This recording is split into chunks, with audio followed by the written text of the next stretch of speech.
हरियाणा विधानसभा के मानसून सत्र की कार्यवाही के आखिरी दिन मंगलवार को मुख्यमंत्री मनोहर लाल ने कहा कि सरकारी भर्तियों से पहले बहुत लंबा समय लगता था। पदों की संख्या भी बहुत ज्यादा होती थी और पदों की श्रेणियां भी ज्यादा बनती थी। इसलिए इस प्रक्रिया को स्पीड अप करने के लिए सरकार ने ग्रुप सी और डी भर्ती के लिए नई नीति बनाई। ये रिपोर्ट आप देखिए।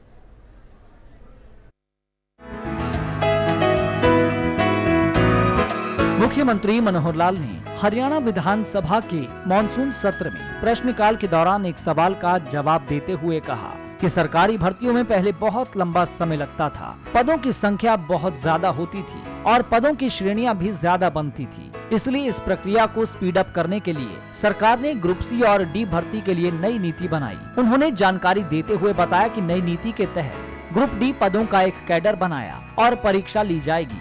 अगर उम्मीदवार चयनित होने के कुछ समय बाद भी अपना विभाग बदलना भी चाहते हैं तो वे वरिष्ठता के आधार पर बदल सकते हैं।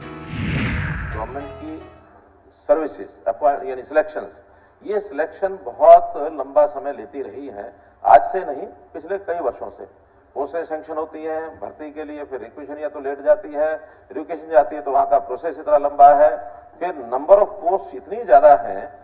यानी अगर ग्रुप सी की मैं कहूं तो हजारों पोस्ट, नंबर ऑफ पोस्ट तो अलग है, यानी कैटेगरी ऑफ पोस्ट इतनी लंबी है।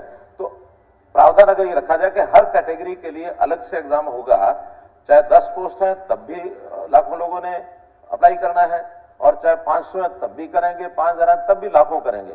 उसी में से एक रास्ता निकाला कि हम थोड़ा इसको स्पीड अप करें, तो नई पॉलिसी हमने बनाई है। उस नई पॉलिसी के दो पहलू हैं।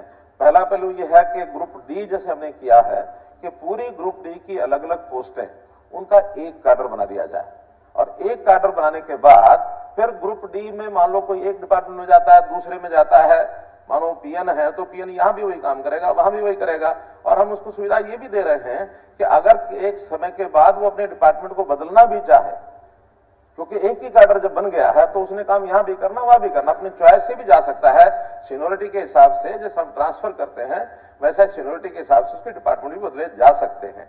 लेकिन अभी ग्रुप सी में ये हम काम कर नहीं पाए हैं, और मैं आपको अपनी मंशा बताना चाहता हूं कि हम ग्रुप सी में भी इसको, क्योंकि बहुत विभाग हैं, सब विभागों के अपने वो बने हुए हैं सर्विस रूल्स, तो सर्विस रूल्स में छोटे छोटे अंतर को डाल करके, और एक भर्ती संभव होती नहीं थी, इसी में से ये चीजें आगे ग्रुप सी में एक जो हमने कार्यक्रम शुरू किया उसके अंदर कुछ सुविधा कर ली है, लेकिन कुछ और आगे चलकर करेंगे ताकि इस समस्या का हल निकाला जा सके। उन्होंने कहा कि ग्रुप सी पदों के लिए भी हर विभाग के अलग अलग सर्विस रूल्स थे, जिसकी वजह से ग्रुप सी पदों पर भर्ती के लिए एक परीक्षा लेना संभव नहीं था। नई नीति के तहत सीटी परीक्षा के लिए ग्रुप सी पदों की लगभग 35,000 पदों का विज्ञापन निकाला गया। राज्य सरकार ने एक सामान्य पात्रता परीक्षा ली। सामान्य पात्रता परीक्षा के लिए आवेदन करने वाले उम्मीदवारों की कुल संख्या 11,22,232 थी। 3,59,146 ने सीईटी स्तर 1 पास किया। उन्होंने कहा कि सभी पदों के लिए एक जैसी शैक्षणिक योग्यता को आधार मानते हुए 64 कैटेगरी बनाई गई और हर ग्रुप की एक अलग परीक्षा होगी। जैसे अभी ग्रुप सी में हमने सारे जितने भी प्रकार की रिक्वेशन थी लगभग 35,000 के आसपास, उन सब का एक ही जो एडवर्टाइजमेंट की उसके अंदर जो कुल एप्लीकेशन आई है 11,22,000 लोगों ने अप्लाई किया है, और उसके बाद 3,59,000 ने सीईटी फेज 1 क्वालिफाई किया है। अब 3,59,000 के बदले में भी 501 यानी टाइप्स ऑफ पोस्ट ये है। अब 501 एग्जाम लेने से आगे, क्योंकि उसमें सबके रूल्स, सर्विस रूल्स अलग अलग होने के कारण से उनको अलग अलग एग्जाम लेने की प्रक्रिया चालू कर सकते हैं, लेकिन अगेन 3,59,000 को अगर वो करेंगे तो वो सालों साल लगते हैं।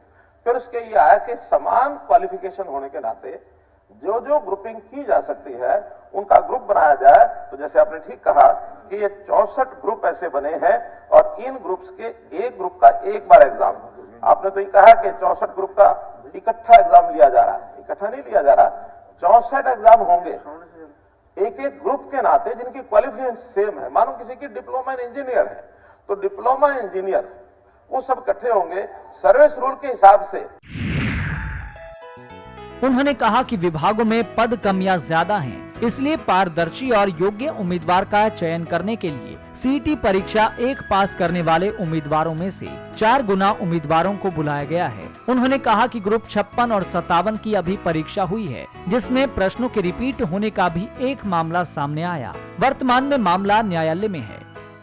मुख्यमंत्री ने स्पष्ट किया कि सरकार ने उन उम्मीदवारों को आयु में छूट दी जिन्होंने हरियाणा कर्मचारी चयन आयोग की तरफ से जारी कुछ विज्ञापनों के लिए आवेदन किया था, जिन्हें बाद में प्रशासनिक कारणों से वापस ले लिया गया था। इसके अलावा अगर पिछली परीक्षाओं के रद्द होने के कारण कोई उम्मीदवार हरियाणा सरकारी सेवा में प्रवेश के लिए अधिकतम आयु सीमा 52 पार कर चुका है, तो उसे भी अंतिम रूप से आवेदन करने की अनुमति दी जाएगी। अगर वे चयनित हो जाते हैं तो उस संदर्भ में सरकार फैसला लेगी।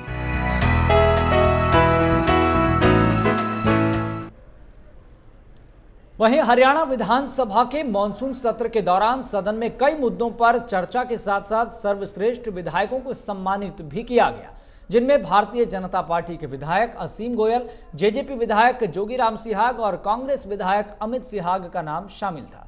सर्वश्रेष्ठ विधायकों को विधानसभा स्पीकर ज्ञानचंद गुप्ता, सीएम मनोहर लाल समेत नेता प्रतिपक्ष ने सम्मानित किया।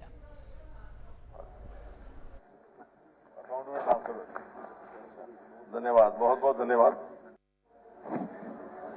आगे भी इसी प्रकार से अच्छा प्रदर्शन आप करते हैं।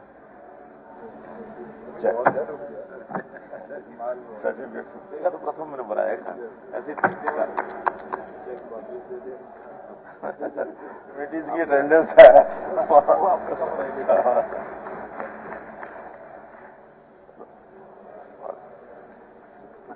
अकाउंट में ट्रांसफर। धन्यवाद, बहुत बहुत धन्यवाद। आगे भी इसी प्रकार से अच्छा प्रदर्शन आप करते हैं। सर्टिफिकेट तो प्रथम मैंने बनाया ऐसे मीटिंग्स की अटेंडेंस है।